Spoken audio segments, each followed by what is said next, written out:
When you think of Colombian football legends, one name sends chills down the spine: Andrés Escobar, the elegant defender they called the Gentleman. This wasn't just a player.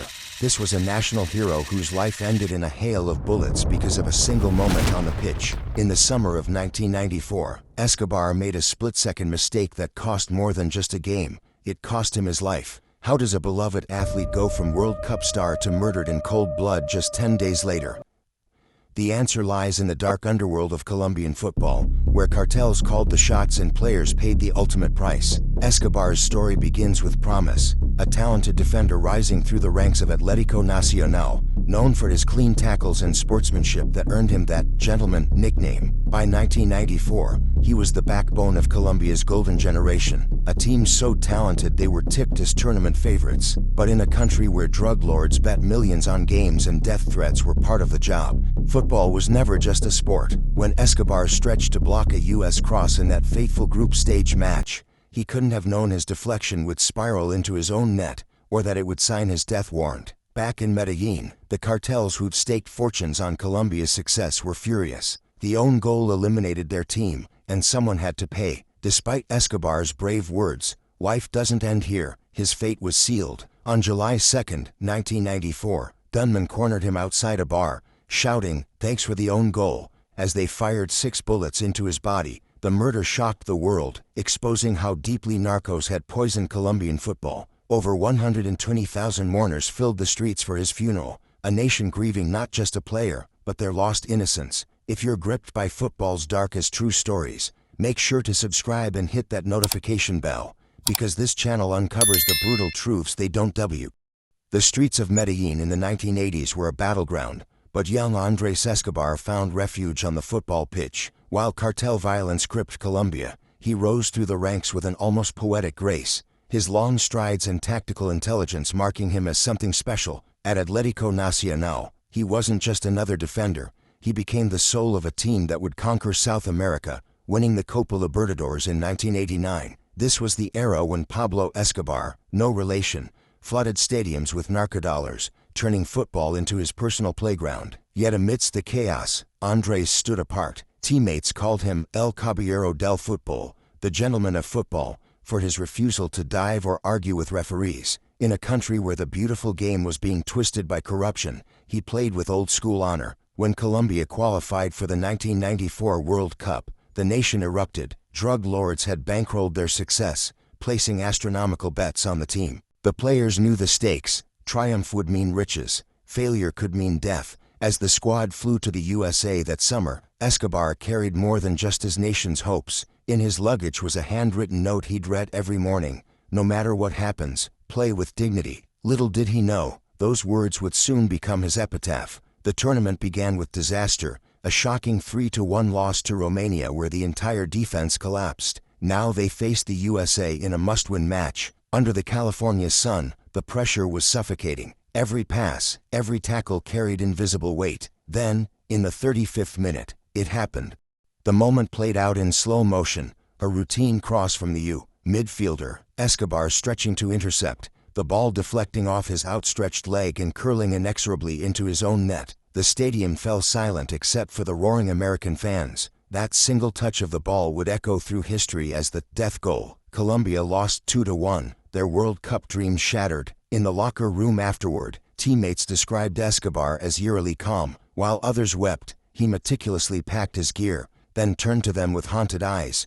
"We must hold our heads high. Football is about joy, not fear." Back in Colombia, however, the underworld was seething. Radio call-in shows spewed venom, labeling him a traitor. At his family home in Medellín, anonymous callers whispered threats. Yet Escobar refused to hide, publishing a defiant newspaper column titled "Life Doesn't End Here," analyzing the match with startling objectivity. 10 nights later, he walked into the El Indio bar in upscale El Poblado, laughing with friends. Around 3 a.m., 3 men surrounded his white Renault. Witnesses heard the lead gunman sneer, "Gol de honor, hijueputa. Thanks for the own goal, motherfucker." Before 6 shots rang out, Escobar's sister later found his wallet untouched, cash still inside. This was no robbery, it was an execution. The next morning, the murder made global headlines. Over 120,000 mourners flooded Medellín streets, many wearing Atlético Nacional jerseys stained with tears. At the funeral, his fiancée collapsed onto the casket, screaming, "They killed my love." Even Pablo Escobar's Medellín cartel, usually quick to claim such hits, remained ominously silent.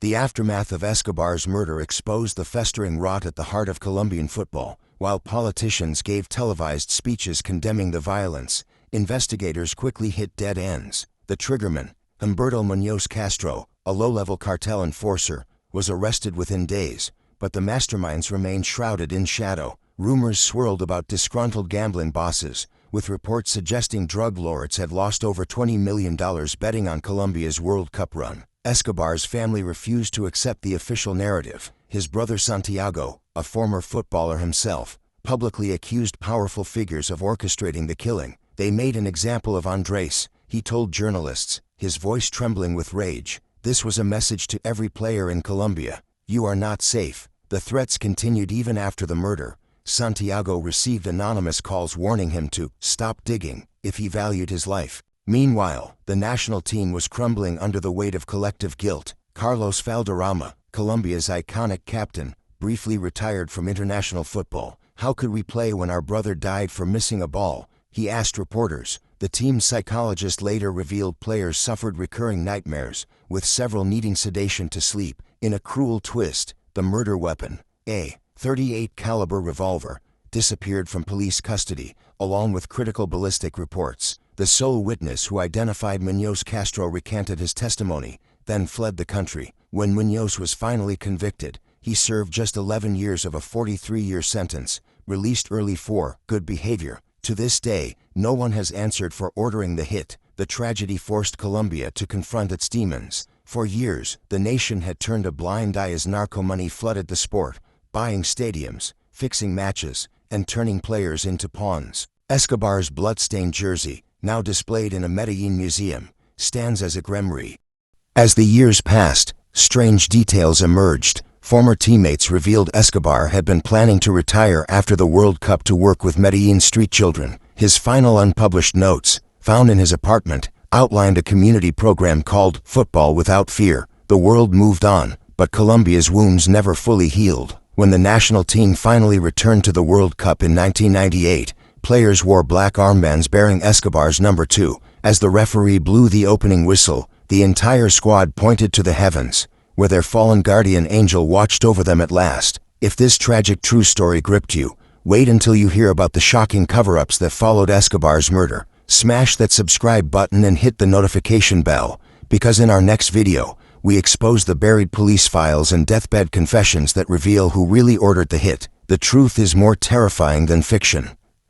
The bullet holes in Escobar's car were still fresh when the cover-up machinery roared to life. Prosecutors hastily declared the murder a crime of passion unrelated to football, despite eyewitness accounts of the killers taunting him about the own goal. The lead investigator, Jorge Enrique Velez, suddenly resigned mid-case, telling reporters, "Some paths are too dangerous to walk." His replacement mysteriously excluded key evidence. Security footage from outside the bar vanished, along with the testimonies of 3 waitresses who saw the assailants. Behind closed doors, powerful men were scrambling. A leaked diplomatic cable later revealed that Colombian Football Federation officials had secretly met with cartel associates just days after the murder. No records of the discussion exist, but within weeks, referees began noticing strange patterns. Controversial calls favoring teams allegedly backed by the same betting syndicates that had threatened Escobar.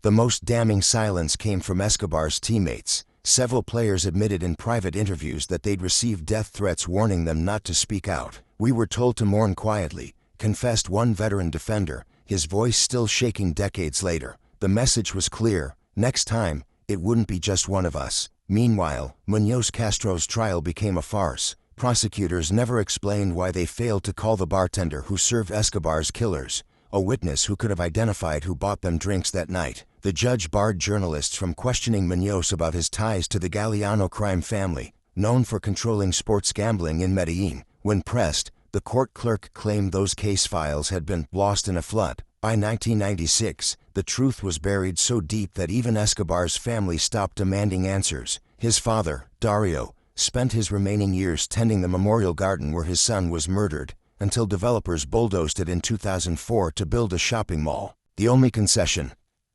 A small plaque near the food court that misspells Andrés' name. Yet in football's darkest corners, whispers persist. Former cartel accountants have alleged the hit was ordered not because of lost bets, but to send a message after Escobar refused to fix a qualifying match against Argentina. Others claim he was targeted for planning to expose how drug money had corrupted the national team. The full story may never be known, but as one retired detective told me, in Colombia, footballs aren't the only things that get disappeared. The ripples of Escobar's murder spread far beyond Colombia's borders, exposing the global underworld of sports gambling. FIFA officials, who had long turned a blind eye to South American match fixing, were forced to implement new integrity protocols, though critics noted these excluded high-risk nations like Colombia. Meanwhile, Interpol revealed that global betting syndicates had placed over $1.2 billion.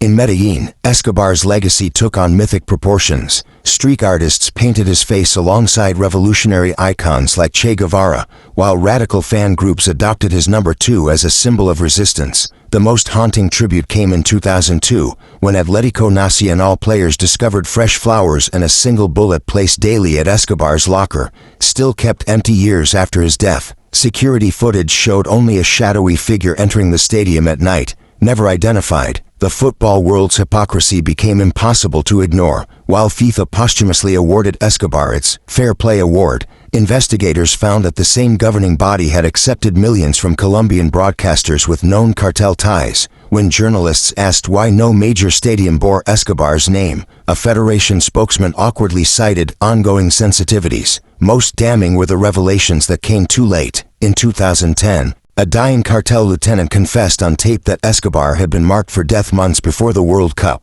The own goal was just the excuse. He wheezed between oxygen tank breaths. They needed to kill the captain to control the team. The recording mysteriously disappeared from police archives within 48 hours. Today, the paradox of Escobar's memory endures. In Medellín's poorest neighborhoods, children still play with deflated balls beneath murals of his face, while wealthy fans chant his name from bulletproof VIP boxes. The tragedy forced Colombia to clean up its football culture. Doping scandals decreased by 72% in the decade following his death, yet the nation remains haunted by what might have been. As current Colombian star James Rodriguez recently admitted, "We all carry Andrés on our backs. Every pass, every shot, we ask ourselves, is this worth dying for?" The question lingers like the echo of gunfire in a deserted parking lot, unanswered. Subscribe now, because in our next explosive episode, we reveal never-before-seen footage from Escobar's final hours, and the shocking identity of the mystery woman who warned him not to go out that night. The truth about football's darkest hour is finally coming to light.